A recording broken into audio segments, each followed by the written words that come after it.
Selamat datang di rumah dosen.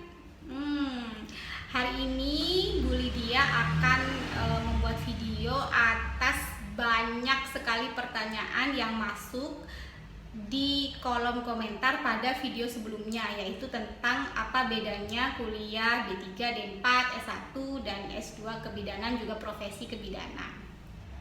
Banyak banget nih yang bertanya tentang STR. Dari banyaknya pertanyaan-pertanyaan tersebut, jadi saya memutuskan untuk membuat video yang mungkin bisa menjawab berbagai macam komentar tentang STR di video sebelumnya.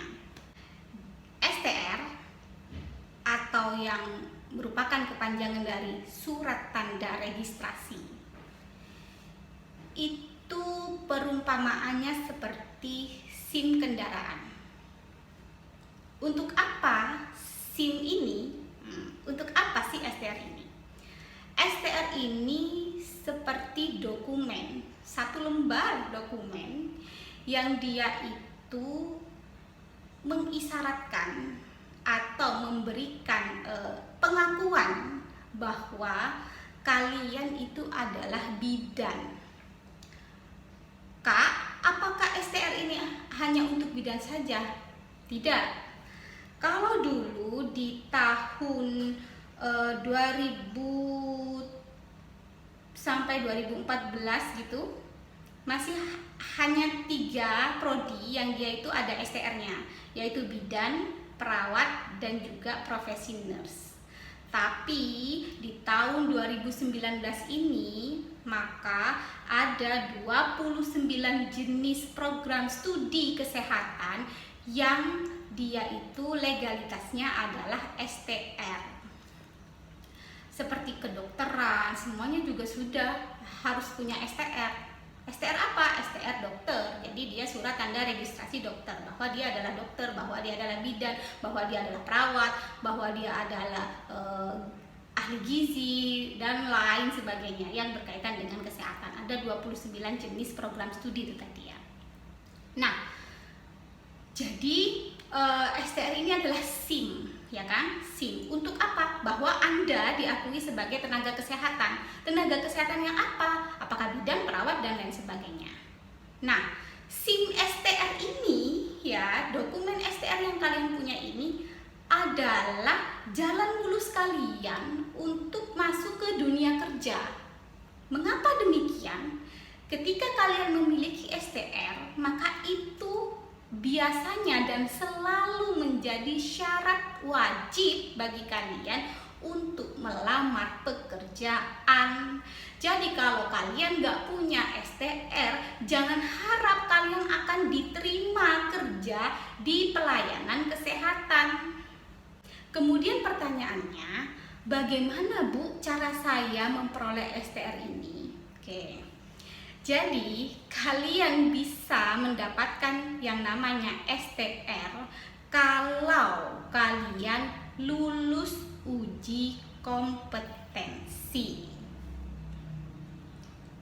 Nah, bagaimana Bu caranya untuk uji kompetensi ini? Siapa yang akan mendaftar dan lain sebagainya? Kalian nggak usah mikir itu, karena semua itu akan diurus oleh prodi kalian masing-masing di kampus. Jadi kalian hanya mungkin nanti menyerahkan syarat-syarat yang diperlukan kepada dosen yang mengurus uji kompetensi itu. Oke, jadi kita dapat clue-nya sudah ya. STR ini adalah surat tanda registrasi yang seperti SIM, bahwa Anda atau kalian itu diakui sebagai bidan atau diakui sebagai tenaga kesehatan.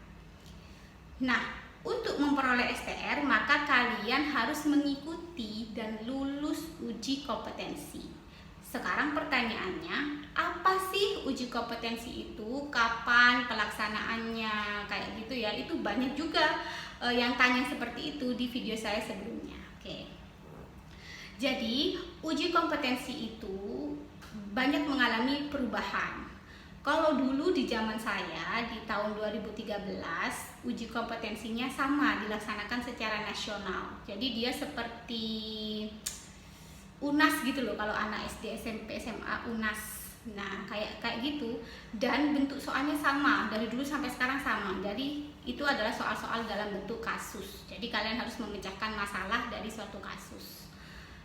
Nah, cuma bedanya kalau dulu saya itu mengerjakan soal dengan menggunakan paper based test, artinya saya kayak UNAS beneran yang hanya dia pakai kertas, kemudian di ini lingkari pakai bolpen, yang diarsip pakai bolpen, kayak gitu.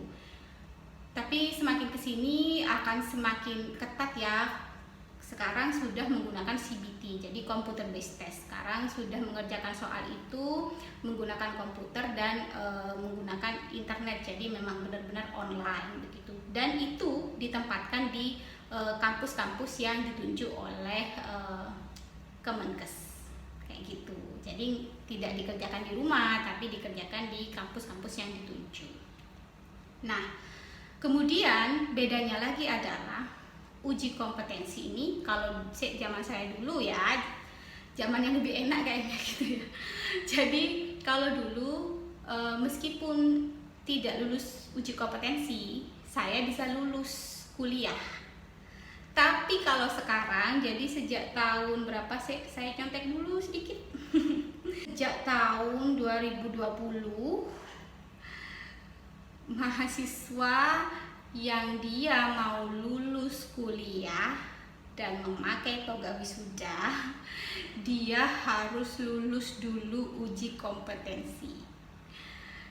Benar-benar luar biasa ini ya. Jadi kayak UNAS beneran, kalau kalian mau lulus maka kalian harus juga lulus uji kompetensi gitu. Kalau waktu zaman saya dulu, meskipun saya itu tidak lulus UKOM, saya bisa wisuda dan mendapatkan ijazah.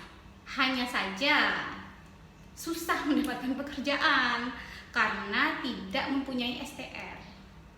Ya ikut terus. Kalau yang nggak lulus, meskipun dia udah lulus jadi bidan ya, lulus kuliahnya ya, maka setiap tahun dia akan mencoba terus untuk ikut ujian. Beda halnya dengan tak lulusan tahun 2020, maka mereka harus lulus UKOM dulu baru bisa mendapatkan ijazah dan bisa diwisuda. Ini adalah tantangan tersendiri ya bagi mahasiswa kebidanan, bahwa mereka memang benar-benar harus berusaha untuk lulus uji kompetensi agar mereka mendapatkan dua hal, yaitu STR dan juga yang kedua adalah ijazah dari program studi yang mereka ikuti selama ini. Maka saya berpesan untuk mahasiswa-mahasiswa yang mungkin subscribe di channel saya di semester 1 dan seterusnya itu,